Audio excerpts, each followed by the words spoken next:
Assalamualaikum warahmatullahi wabarakatuh. Alhamdulillahirabbil alamin. Asyhadu an la ilaha illallah wa asyhadu anna Muhammadar Rasulullah. Raditu billahi rabba wa bil islami dina wa bi Muhammadin nabiyya wa rasula. Rabbi shrah li sadri wa yassir li amri wahlul 'uqdatam min lisani yafqahu qawli. Alhamdulillah berjumpa kembali dengan Anda semua, sangat senang ya bahwa pertemuan kita mudah-mudahan bermanfaat ya bagi kita semua. Kita akan membahas, kita share tentang serikat pekerja dan aturan kepegawaian MSDM bidang kesehatan ya. Nah, serikat pekerja atau serikat kerja dan peraturan kepegawaian merupakan dua elemen yang penting ya dalam manajemen sumber daya manusia atau MSDM di bidang kesehatan. Keduanya memainkan peran yang signifikan dalam memastikan kesejahteraan karyawan, kepatuhan terhadap hukum, dan peningkatan kualitas layanan kesehatan. Nah, serikat pekerja atau serikat kerja di bidang kesehatan ini ya adalah organisasi. Organisasi seperti apa? Organisasi yang dibentuk oleh pekerja untuk melindungi kepentingan mereka terkait dengan kondisi kerja, ya, misalnya termasuk upah di situ, jam kerja, dan hak-hak lainnya. Nah, di bidang kesehatan, serikat kerja sangat penting mengingat apa? Beban kerja yang tinggi dan resiko ya yang bekerja di bidang kesehatan ini dan kebutuhan untuk apa? Untuk menjaga standar profesional yang tinggi. Nah, kemudian peran ya. Sekarang kita akan bahas peran serikat kerja ini. Nah, yang pertama negosiasi upah dan kondisi kerja. Nah, serikat kerja terlibat dalam perundingan kolektif dengan manajemen. Untuk apa? Untuk memastikan bahwa pekerja mendapatkan upah yang adil, yang layak, dan kondisi kerja yang layak tentunya. Ya, itu yang pertama perannya. Yang kedua, perlindungan hak karyawan. Serikat kerja membantu dalam melindungi hak-hak pekerja, termasuk hak cuti misalnya ya, kemudian jam kerja, dan kondisi kerja yang aman. Kemudian yang ketiga, ya, advokasi dan dukungan. Serikat kerja yang memberikan dukungan hukum dan advokasi bagi anggotanya yang menghadapi masalah di tempat kerja, seperti diskriminasi atau pemutusan hubungan kerja yang tidak adil. Yang keempat, ya, pendidikan dan pelatihan. Jadi serikat kerja ini seringkali menyediakan program pendidikan dan pelatihan untuk apa? Untuk meningkatkan keterampilan dan pengetahuan anggotanya. Nah, sekarang peraturan kepegawaian di bidang kesehatan ya. Peraturan kepegawaian mencakup berbagai kebijakan dan prosedur yang mengatur hubungan kerja antara pemberi kerja dan karyawan di sektor kesehatan. Misalnya ya, peraturan ini bertujuan untuk apa? Untuk menciptakan lingkungan kerja yang adil, aman, dan produktif. Nah, kalau ditanya apa sih komponen utama peraturan kepegawaian itu? Yang pertama dimulai dari rekrutmen dan seleksi. Prosedur rekrutmen dan seleksi yang transparan. Kata kuncinya adalah rekrutmen dan seleksi yang transparan. Untuk apa? Untuk memastikan bahwa calon karyawan yang terpilih memiliki kualifikasi dan kompetensi yang sesuai ya, sesuai dengan apa yang dibutuhkan tentunya dari lembaga kita. Nah, atau organisasi kita. Nah, yang kedua adalah kesehatan dan keselamatan kerja. Jadi peraturan yang memastikan lingkungan kerja yang aman ya, termasuk protokol keselamatan ya. Kemudian penggunaan alat pelindung diri APD apabila diperlukan seperti kondisi kemarin ya, pandemi COVID ya, dan penanganan bahan yang berbahaya ya, yang mungkin saja harus dilakukan dan ini harus terjamin. Kemudian berikutnya adalah pengembangan karir. Jadi program pelatihan dan pengembangan karir untuk meningkatkan kemampuan profesional karyawan. Jadi yang keempat adalah kompensasi dan tunjangan. struktur gaji dan tunjangan yang adil serta kompetitif termasuk tunjangan kesehatan misalnya, cuti tahunan, dan pensiun. Nah, yang kelima, tentunya kita lakukan evaluasi kinerja ya. Sistem evaluasi kinerja yang objektif untuk menilai dan meningkatkan kinerja karyawan ya. Jadi itu. Nah, yang keenam, disiplin dan pemutusan hubungan kerja. Jadi kebijakan yang mengatur disiplin kerja dan prosedur yang harus diikuti dalam kasus pemutusan hubungan kerja. Ya, oke.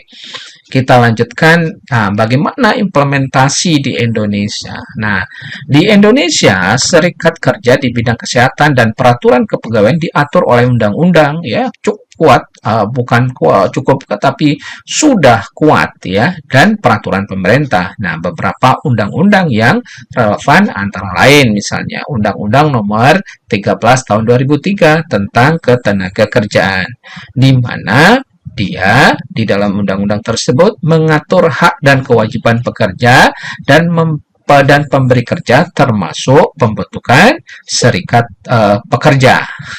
Ini ya, jadi udah jelas ada undang-undangnya. Kemudian yang kedua, Undang-Undang Nomor 21 Tahun 2000 tentang serikat pekerja atau serikat buruh ya, di mana dia akan mengatur pendirian dan kegiatan serikat pekerja. Nah, yang berikutnya adalah peraturan Menteri Kesehatan ya, yang ketiga ini ya, di mana dia akan mengatur berbagai aspek kepegawaian di bidang kesehatan termasuk standar kesehatan dan keselamatan kerja. Ya luar biasa, ini sudah diatur semua, tinggal implementasinya itu harus benar-benar dilaksanakan dengan optimal ataupun dengan baik. Nah, sekarang apa sih manfaatnya ya serikat kerja MSD di bidang kesehatan ini ya. Nah, serikat kerja dalam bidang manajemen sumber daya manusia MSDM ya di sektor kesehatan memiliki berbagai manfaat yang amat sangat signifikan ya, baik karyawan, manajemen maupun seluruh organisasi. Berikut ini ada beberapa manfaat utama. Jadi yang pertama ya adalah perlindungan hak-hak karyawan. Jadi negosiasi upah, kondisi dan kondisi kerja. Serikat kerja membantu dalam negosiasi upah yang adil dan kondisi kerja yang layak dan memastikan bahwa karyawan mendapatkan kompensasi yang sesuai dengan pekerjaan mereka. Yang kedua, keamanan kerja ya. Serikat kerja berperan dalam memperjuangkan keamanan kerja, termasuk perlindungan terhadap pemutusan kerja yang tidak adil, yang sepihak, yang sering terjadi ya. Mudah-mudahan di bidang kesehatan tidak ya, tetapi ada juga ya. Jadi untuk mendapatkan keamanan dan kepastian, ya, jangan sampai terkatung-katung nantinya tidak jelas. Nah, yang kedua itu adalah peningkatan kesejahteraan karyawan. Tunjangan dan benefit. Jadi serikat kerja seringkali berhasil mendapatkan tunjangan kesehatan ya, cuti yang lebih baik misalnya, dan benefit lainnya yang meningkatkan kesejahteraan karyawan ya. Yang berikutnya, kondisi kerja yang lebih baik. Jadi serikat kerja berperan dalam memastikan lingkungan kerja yang aman dan sehat tentunya ya, termasuk pengawasan terhadap penggunaan alat pelindung diri maksudnya APD, dan penerapan standar keselamatan kerja yang memang atau terutama bekerja yang memungkinkan terjadinya paparan di situ ya. Jangan sampai tenaga kerja kita itu kena ya. Jadi ini yang harus diupayakan di serikat kerja itu tadi ya.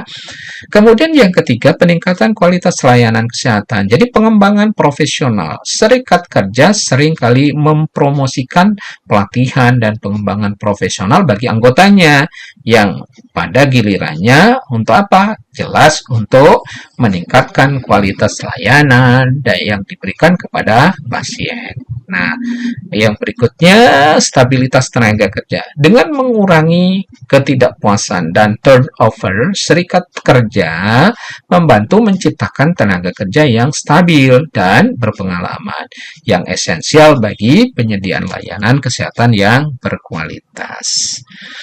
Oke, kita lanjutkan. Jadi, yang keempat itu hubungan kerja yang lebih baik tentunya ya. Mediasi dan resolusi konflik kalau misalnya ya kalau ada konflik. Nah, serikat kerja dapat bertindak sebagai mediator dalam konflik antara karyawan dan manajemen ya, membantu menyelesaikan perselisihan secara adil dan efektif. Kemudian, komunikasi yang lebih efektif. Serikat kerja menyediakan saluran komunikasi yang jelas antara karyawan dan manajemen dan memfasilitasi dialog yang konstruktif dan solusi bersama untuk masalah di tempat kerja. Kemudian yang kelima, pengaruh terhadap kebijakan kesehatan. Jadi advokasi kebijakan. Serikat kerja dapat berperan dalam advokasi kebijakan kesehatan yang lebih baik di tingkat organisasi maupun nasional. Mereka dapat mempengaruhi keputusan yang berdampak pada kondisi kerja dan layanan kesehatan. Kemudian standar profesional dengan berpartisipasi dalam penetapan standar dan regulasi, serikat kerja membantu memastikan bahwa standar profesional yang tinggi dipertahankan dalam praktek kesehatan. Ya, oke. Kemudian yang keenam, mendukung pengembangan karir. Jadi pelatihan dan pengembangan, peraturan yang mendukung ya, program pelatihan dan pengembangan membantu karyawan untuk meningkatkan keterampilan dan kompetensi mereka yang dapat berkontribusi pada kemajuan karir dan kepuasan kerja mereka atau karyawan kita. Nah, yang berikutnya adalah kesempatan promosi ya. Adanya kebijakan yang jelas mengenai promosi dan pengembangan karir memastikan bahwa karyawan memiliki peluang untuk berkembang dan mencapai tujuan profesional mereka. Jadi, yang ketujuh, bisa meningkatkan efisiensi organisasi. Jadi, struktur organisasi yang jelas ya. Peraturan kepegawaian membantu dalam membentuk struktur organisasi yang jelas dan efisien dengan peran dan tanggung jawab yang terdefinisi dengan baik. Yang berikutnya adalah prosedur standar operasional ya atau SOP ya. SOP yang jelas dan diterapkan secara konsisten meningkatkan efisiensi operasional yang memastikan bahwa proses kerja dilakukan dengan cara yang terstandarisasi.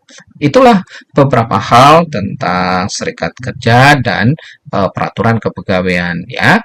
Fastabiqul khairat, nasrum minallah, fatun qarib. Tetap semangat. Terima kasih. Wassalamualaikum warahmatullahi wabarakatuh.